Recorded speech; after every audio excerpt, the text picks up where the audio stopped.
इसलिए कहता हूँ प्लास्टिक को दूर हटाओ, कागज जूट को अपनाओ, जहरीला है इसका रंग, धरती को कर दे रंग, कभी ना करो इसका उपयोग, पन पे इससे आगे करो, जब भी आप बाजार जाए थैली कपड़े का ही अपनाएं।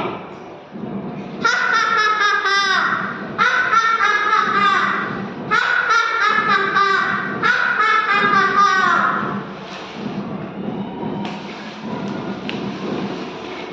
काय मित्रांनो